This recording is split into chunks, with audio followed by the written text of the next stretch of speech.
I heard a story one time about an older man and his wife. They were growing old together, and he was excited about all the things they had done. And they were going to spend their lives together talking about the wonderful history in the past that they had. The problem is, she started losing her hearing. It scared him because he thought, what if I'm not able to communicate with this woman I love about all the wonderful things we've done? He talked to a doctor and he said, what can I do to help and stop this? He said, how bad is it? He said, I don't know. He said, well, tell me how far away from her you have to be before she can hear. So he walks home that night and walks up to the kitchen door, and there she is with her back turned at the stove, working on something for dinner that night, and he thinks this is a perfect opportunity. He stands at the doorway and he calls out to her, hi, honey, what are you cooking? Dead silence. He walks halfway over the room and he calls out again, hi, honey, what's for dinner tonight? Not a word.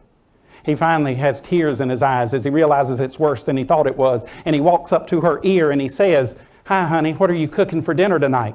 She said, I told you 3 times now, meatloaf. Go get your hearing checked. What we have to realize, ladies and gentlemen, what we have to realize is just because everyone is not responding to us the way we want them to, it doesn't mean they are the ones going deaf. Everybody is sending messages to you. Everybody is putting out their opinions to you. You can see it in their face and their body language, how they handle things, how they're performing. What we have to do is care so much that we're involved, that we listen more than we try to lead. Ladies and gentlemen, leadership is built on just a handful of beautiful things, and it's about respecting one another.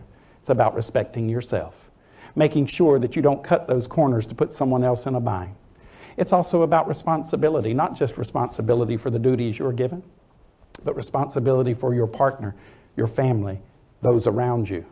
You have to care about everyone. I realize in the legacy that I leave behind is only going to be as strong as my daughters get to enjoy. How do I want people to talk about me later on? Relationships are incredibly important. And we can never miss a chance to strengthen those by showing our best and pulling the best out of others. When one person is successful, we all are successful. The people I watched as we went to hire the last few times, they told me, they came in about all these wonderful visions they had. But I looked at their packet and they had 0 work history. More degrees than a thermometer, but absolutely no work history. Folks, after talking with them a while, I wouldn't let them house sit my cat, much less go out and deal with people during an emergency. What we have to do is start putting something inside of people other than just in their minds. We have to get it in their hearts. I learned that lesson in a classroom with Holly Butler. She taught me in the 3rd grade. They invited me to speak at her class and also read a book on Dr. Seuss Day.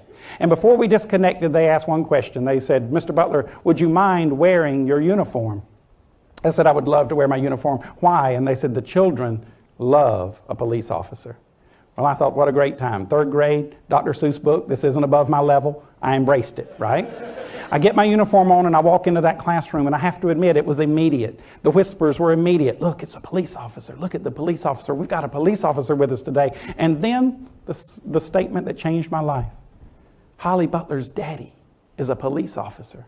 I realized that how I perform and how I behave affects how they view Holly Butler. She's either going to benefit or suffer based on how I perform. That is what many of us are forgetting these days.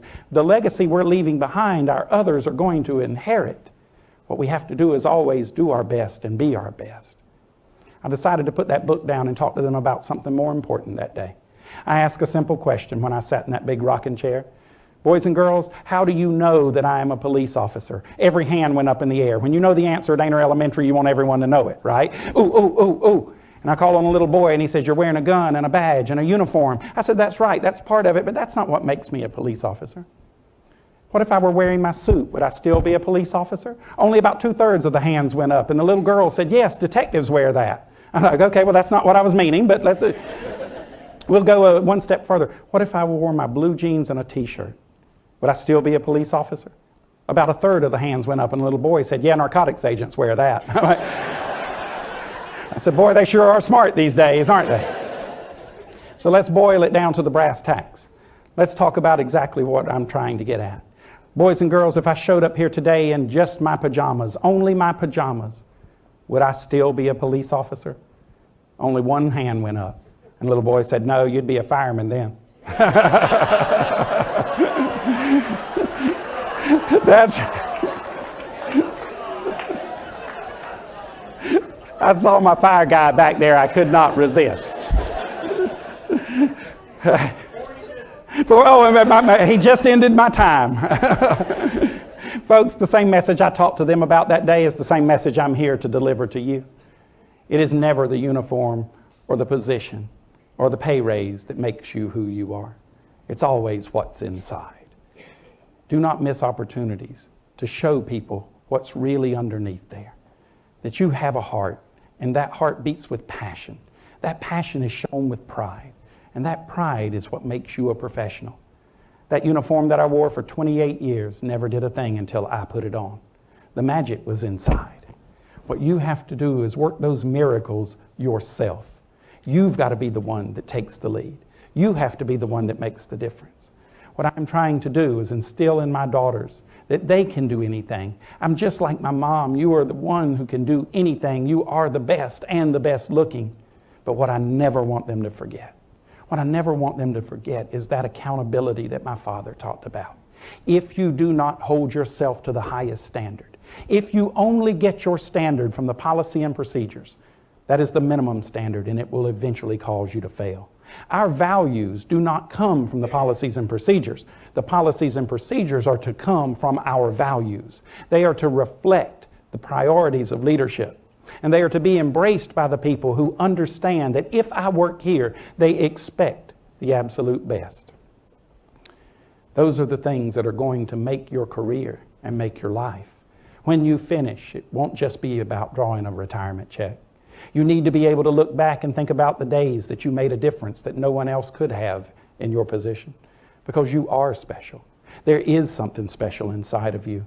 You are different, and you have different talents. Wait for that timing. Find a way to be on the team and to take leadership and responsibility for everyone around you. Don't wait until some magical promotion or some pay raise to start really showing your talent. The people who chase pay raises and promotions rarely deserve either.